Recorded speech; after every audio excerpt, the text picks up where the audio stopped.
Now that we've reviewed the basics of exponents, and in the last chapter you guys went over what a square root and a cube root is, we're ready to solve equations with exponents on the variable.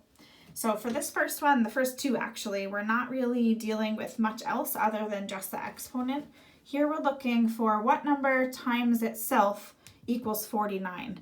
And that's kind of how to think about just, filling this in. If we were looking at it from an equation standpoint, we could draw our line and say, how do we undo something squared? Just like undoing addition, we use subtraction, or the opposite of multiply is divide.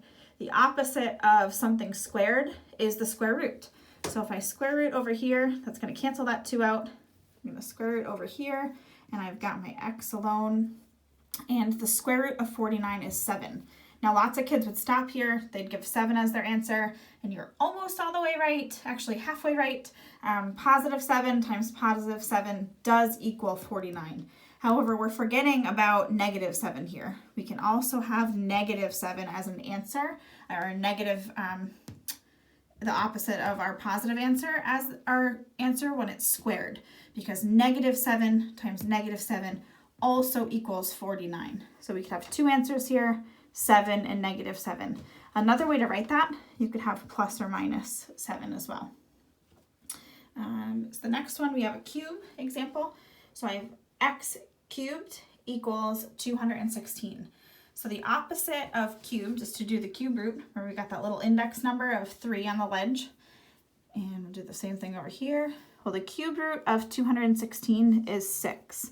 And here we do not need a negative answer because we know 6 times 6 times 6 is 216. But if I do negative 6 times negative 6 times negative 6, I end up with a negative answer. So that doesn't work for a cube number. We only need to worry about it when it's something squared. So something squared, we're going to give both answers. Something cubed, we just need one. So this next example has some other stuff going on other than just that x squared. So I need to deal with everything else first before I touch anything with exponents.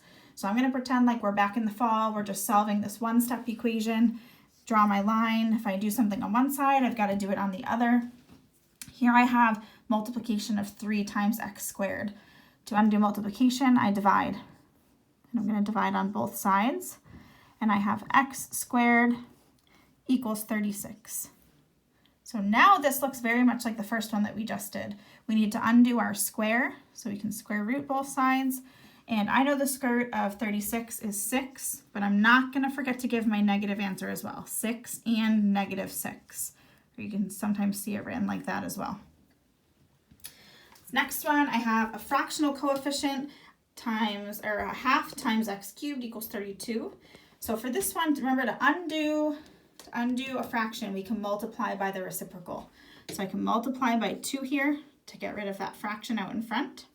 That means I'm going to multiply by 2 over here as well. So I have x cubed equals 64 left. And this looks almost just like the second one that we did. I'm going to need to do a cubed root to undo that cubed 3 here. So I will undo it. The 3 is going to cancel.